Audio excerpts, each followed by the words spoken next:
The parliamentarian from the Ukraine on Skype said you can't trust anyone these days, especially not Skype.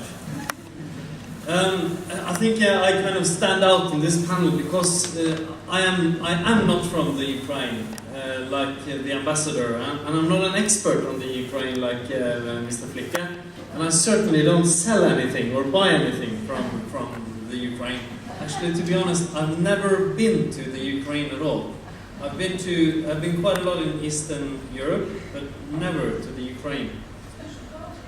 So I should go there. You're right, and I'm hoping that I will. But so why did I engage in the situation in the Ukraine? I think you could say that there are two good reasons for that, and one not so good. The first very good reason is that politicians should engage in people's human rights wherever they are threatened. And it actually matters if people and politicians and others in other countries do engage in that. There are loads of examples that it matters, simply because there are no countries in the world that doesn't pay at least a little bit attention to what the rest of the world thinks of that. Some countries pay very little attention to the rest of the world. But most countries pay quite a lot of attention to what their neighbors in other countries and political leaders in other countries think of that. So when people engage in the country and when the leadership is under pressure, one of the things that we can do is to actually make them feel that the rest of the world is also pressuring them.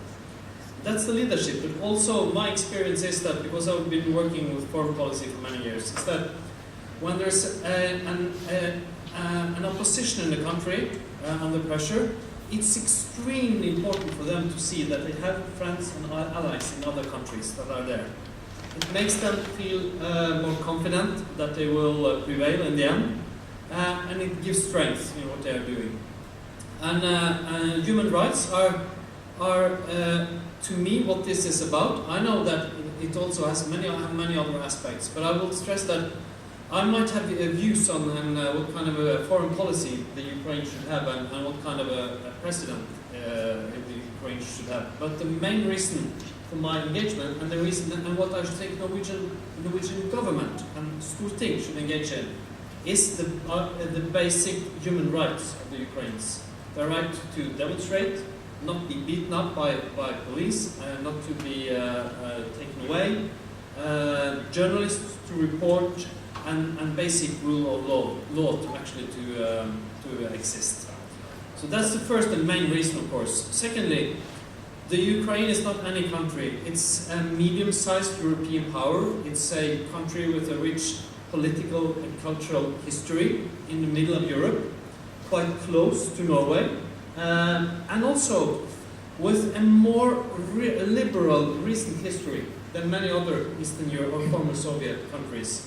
And my impression is also that it's been a meeting point for human rights activists from Eastern Europe and Western Europe, and it's been played an important role.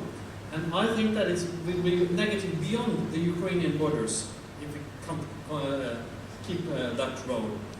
And thirdly, the not so good reason, or the more of a coincidence, I would say, is that, I mean, there are all kinds of countries to engage in, and many of them, for really good reasons, they are far away, but lots of people in Norway discuss them and engage in them. But I thought it a bit strange that a country so close to us, so important to us, there was so little knowledge about and so little engagement in Norwegian politicians. And of course, there are quite a few Ukrainians in Norway, a few thousands. There are more people from Afghanistan or Iraq or whatever, or Ethiopia. But anyway, it's a European neighbor. We should care. So what I have done is not a lot, and what Norway has done is not a lot for many good reasons. Because the main actors are, of course, we are not Norway. Will not be one of the main actors. European Union, of course, is an important actor. Russia is an important actor. The US is also quite an important actor. Norway will not play a role like that in the Ukraine. We couldn't do that. But we can do a few things. And one of the things, basically I've done three things. The first thing is that I've tried to to urge our government and Minister of Foreign Affairs, Mr. Bård Vegar Solhjell, who's very knowledgeable about the situation, and I think he's been very constructive, to go there, to take initiatives in the European Council, in the OSCE, and so on. And also I've asked the Minister of European Affairs, Vidar Helgesen, if he will bring up the issue in Brussels with the European colleagues and so on.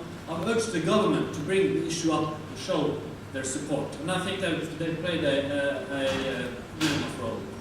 Secondly, I've taken an initiative that's been a little bit in the media, and that is that I've asked the Parliament, or the President of the Parliament, to send a Norwegian parliamentarian delegation to the Ukraine.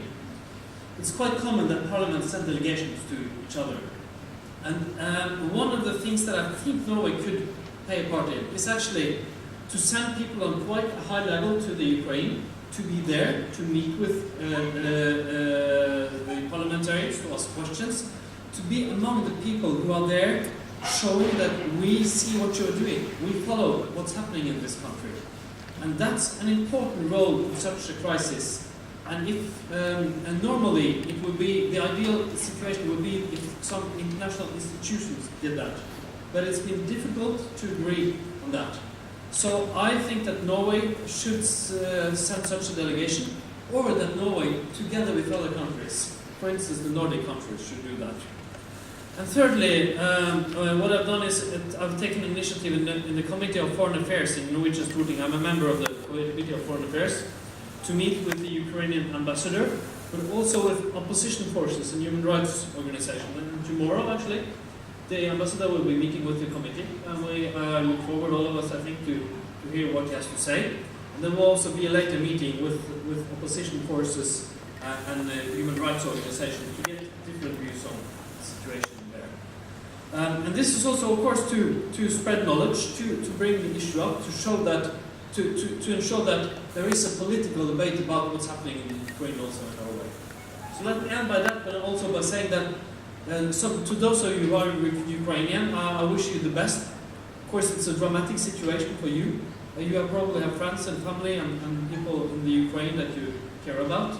And to the rest of you, think about that we are in the middle of an extremely deep crisis, a serious crisis in a country that is quite close to us, that is important to us, that we should know more about and care even more about. Thank you.